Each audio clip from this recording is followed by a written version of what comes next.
ប្រវត្តិទុកងស្ទឹងសែនធិបតីបារមីក្តីដូងទុកងព្រះនាមស្ទឹងសែនធិបតីបារមីក្តីដូងគឺជាទុកងមួយរូបដែលស្ថិតនៅក្នុងរោងជ័យរបស់វត្តឌួងសូរិយាហៅវត្តក្តីដូងខេត្តកំពង់ធំទុកងនេះមានប្រវត្តិនៃការកកើតដល់គួរឲ្យព្រឺក្បាលហើយស្ទើរតែមានគ្រោះថ្នាក់ដល់ជីវិតទៅលើអ្នកដែលបានទៅយកឈើនេះទៀតផងតើដើមកគីនេះមានអភូតហេតុអ្វីខ្លះហើយដំណើរដើមតងនៅក្នុងការកសាងទុកងមួយគ្រឿងនេះមានប្រវត្តិបែបណាសូមរីករាយទស្សនាដូចតទៅជំរាបសួរពុកម៉ែបងប្អូនជាទីស្រឡាញ់រាប់អានស្វាគមន៍សាជាថ្មីជាមួយខ្ញុំបាទ Admin Claret ក្រោយពីបាយបងប្អូនអស់មួយរយៈធំឥឡូវនេះសូមនាំអារម្មណ៍ពុកម៉ែបងប្អូនមកទស្សនាអំពីជីវប្រវត្តិរបស់ទុកងព្រះនាមស្ទឹងសែនធិបតីបារមីក្តីដូងត្រឡប់ទៅក្នុងឆ្នាំ2024នៅក្នុងការប្រកួតថ្នាក់ជាតិរបស់ទុកងព្រះនាមឌួងសូរិយាបុប្ផាស្ទឹងសែនបានបញ្ចប់ទៅក្នុងរយៈពេល3ថ្ងៃបានធ្វើឲ្យទុកងនេះមានបញ្ហាបាក់ក្តារមកក្រាបនៅក្នុងកំឡុងពេលប្រកួតព្រះគ្រូធម្មបឡោចូលសចាយព្រះអង្គបានប្រមូលថវិកាពីមហាជនគ្រប់ទីចិត្តឆ្ងាយដើម្បីផ្លាស់ប្ដូរក្តារបង្ក្រាបទុកងនេះឡើងវិញពេលគ្រប់ចំនួននៃទឹកប្រាក់លើការជាវក្តារបង្ក្រាបព្រះអង្គក៏បានទៅជួបដោយផ្ទាល់ហើយពេលនោះហើយព្រះអង្គក៏មានព្រះបន្ទូលថានឹងបង្កើតទុកងថ្មីមួយគ្រឿងទៀតឲ្យខានតែបានការចាប់ផ្ដើមដំបូងដោយក្នុងប្រកាយរបស់ព្រះអង្គមានត្រឹមតែ2លានរៀលប៉ុណ្ណោះប៉ុន្តែឆន្ទៈរបស់ព្រះអង្គនៅតែបន្តក៏ដូចជាការស្វែងរកជំនួយគ្រប់រូបភាពរហូតដល់មានក្តីសង្ឃឹមមួយពីឯកឧត្តមវង្សសេងវិសុទ្ធបានសម្រេចឧបត្ថម្ភគគីមួយដើមប្រគេនជូនវត្តក្តីដូងនៅថ្ងៃទី1ខែ2ឆ្នាំ2025មុនថ្ងៃដែលព្រះអង្គចូលសច្ចាយនិមន្តទៅព្រៃដើម្បីរកឈើហើយពេលវេលាប្រហែលជាម៉ោង7ទៅ8យប់ក៏ស្រាប់តែមានឧបទ្ទហេតុដោយមានរបស់ធ្លាក់ពីលើព្រះវិហារធ្វើឲ្យបែកបាក់របស់ដ៏មានតម្លៃមួយចំនួនហើយភ្លាមនោះព្រះអង្គគ្រូចូលសច្ចាយព្រះអង្គក៏បានចូលទៅថ្វាយអុជធូបក៏ដូចជាសុំលាដើម្បីទៅយកឈើនាថ្ងៃស្អែកនេះហើយនៅក្នុងរាត្រីនោះព្រះអង្គគ្រូក៏បានសម្បិនឃើញថាមានអ្នកនិមិត្តមកប្រាប់ព្រះអង្គដោយនិយាយថាអញឲ្យឈើឯងមួយដើមទៀតក្រោយមកព្រះអង្គក៏បានភ្ញាក់ដឹងខ្លួននៅវេលាម៉ោង1រំលងអធ្រាត្រនោះតែម្ដងនៅថ្ងៃទី2ខែ2ឆ្នាំ2025ព្រះអង្គគ្រូជាមួយនឹងក្រុមការងារក៏បានធ្វើដំណើរទៅព្រៃដើម្បីយកឈើដោយពេលនោះការចេញដំណើរទៅតាមផ្លូវគឺមានសភាពរលូនល្អខ្លាំងណាស់ប៉ុន្តែ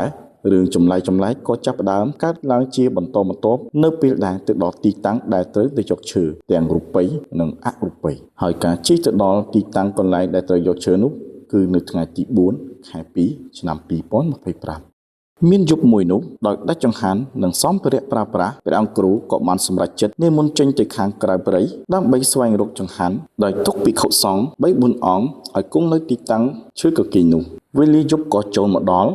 គ្រានោះញោមភាពដែលរងចាំនៅទីនោះក៏ស្រាប់តែឮសំឡេងសម្រាប់ជើងដ៏ចម្លែកនិងមានខ្យល់ដង្ហើមធំប្រៀបដូចជាសត្វព្រៃម្យ៉ាងដោយងងឹតមើលមិនឃើញគ្នាក៏មិនសូវចាប់អារម្មណ៍ក៏ស្រាប់តែសត្វនោះស្រែកនិយាយថាមេហើយទៅណាហើយអញចង់ជួបមេហើយសំឡេងដែលស្រែកបែបនេះធ្វើឲ្យញោមភាពនិងភិក្ខុសង្ឃនៅទីនោះបានឮគ្រប់គ្នាហើយមានការភ្ញាក់ផ្អើលគ្រានោះញោមភាពក៏បានឆ្លើយតបទៅវិញថាព្រះអង្គគ្រូបាននិមន្តចេញទៅក្រៅបាត់ហើយមិនទាន់ត្រឡប់មកវិញទេ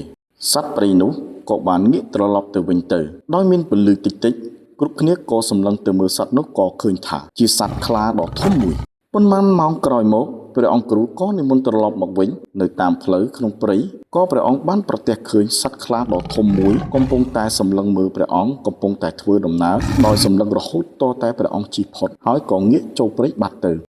កាត់មកដល់នៅក្នុងថ្ងៃទី12ខែ2ឆ្នាំ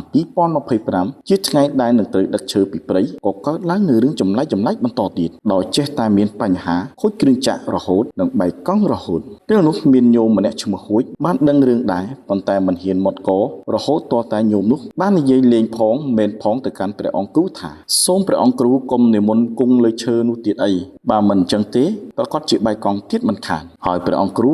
ក៏បានជល់ព្រមនឹងបានឲ្យអ្នកគ្រប់គ្នាធ្វើដំណើរនៅលើអត្រាដោយព្រះអង្គគ្រូបាននិមន្តចុះដើរតែអង្គឯងហើយពេលនោះឃើញថាគ្រឿងចាក់បានបន្តអូសឈើនោះរហូតចេញទៅក្រៅដោយពុំមានបញ្ហាអ្វីសោះហើយឈើកគីនោះបានអូសចេញទៅក្រៅនៅក្នុងថ្ងៃទី22ខែ2ឆ្នាំ2025នៅពេលដែលកំពុងធ្វើដំណើរចេញមកវិញក៏ស្រាប់តែជួបនៅអបតវហេតុដ៏ថ្មីមួយទៀតនោះគឺគ្រោះថ្នាក់ចរាចរណ៍ ដែលស្ទើរតែមិនគួរឲ្យជឿដោយឡានទាំងមូលគឺត្រូវបានខ្ទេចទាំងស្រុងប៉ុន្តែចម្លែកនោះគឺឡានបើកសុកស្រាប់តែផ្ទុះកង់ហើយរាជចង្កូតរកក្រឡាប់ពី3ដងប៉ុន្តែមិនក្រឡាប់រហូតតតែបុកទប់ជាមួយនឹងដើមឈើមួយដើមដែលចម្ងាយមិនដល់មួយចង្អាមផងដែលនឹងត្រូវប៉ះរាងកាយរបស់ព្រះអង្គគ្រូហើយអ្នកនៅក្នុងឡានគឺពុំមានបញ្ហាអ្វីនោះទេចំណុចនេះព្រះគ្រូធម្មបឡោចូលសចាយក៏បានបញ្ជាក់នៅក្នុងកិច្ចសម្ភាសជាមួយខ្ញុំថាអាត្មាដូចជាមាននរណាមួយកំពុងតែអបអាត្មានៅក្នុងពេលជួបឧបទ្ទវហេតុគ្រោះថ្នាក់ចរាចរណ៍នោះដោយកំពុងតែព្យាយាមការពារអាត្មាកុំឲ្យមានបញ្ហាអ្វីលោកគ្រូបានបញ្ជាក់ថាគ្មាននរណាទេក្រៅពីអ្នកដែលថែរក្សានៅដើមឈើនេះដែលកំពុងតែព្យាយាមថែរក្សាព្រះអង្គទើបលោកគ្រូសម្រេចថាចាប់ពីពេលនេះទៅ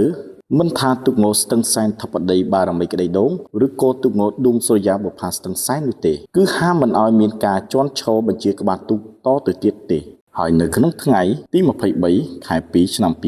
2025ទូគីនេះក៏បានអស់មកដល់វត្តដោយជោគជ័យទូកងោនេះក៏ចាប់ផ្ដើមធ្វើការកសាងនៅក្នុងថ្ងៃទី13ខែ3ឆ្នាំ2025ហើយទូកងោនេះបានបញ្ចប់នៅក្នុងថ្ងៃទី12ខែ5ឆ្នាំ2025ទូកងោនេះមានប្រវែង38ម៉ែត្រអាចផ្ទុកចំណុះបាន79នាក់ជាស្នាដៃរបស់ជាងប្លង់សង្ឃុំហើយទូកងោនេះក៏ធ្លាប់បានយកទៅចូលរួមនៅក្នុងកម្មវិធីប្រកួតនៅខាងជំរំរងឬស្សីជ្រួយសូមអរគុណពុកម៉ែបងប្អូនសម្រាប់ការទស្សនាវីដេអូនេះពីដើមរហូតដល់ចប់ចំពោះវីដេអូនេះពីព្រះគ្រូធម្មបឡោចូលសចាយព្រះអង្គក៏បានផ្ដាំថាលោកគ្រូមិនមែនជាគ្រូមុនអាគមចេះស្ដោះចេះផ្លុំចេះស្រោចទឹកនោះទេប៉ុន្តែហេតុការណ៍ខាងលើគឺជាហេតុការណ៍ពិតដែលលោកគ្រូនិងក្រុមការងារបានជួបក៏ដូចជាចង់ចែករំលែកទៅដល់បងប្អូនមហាជនឲ្យបានដឹង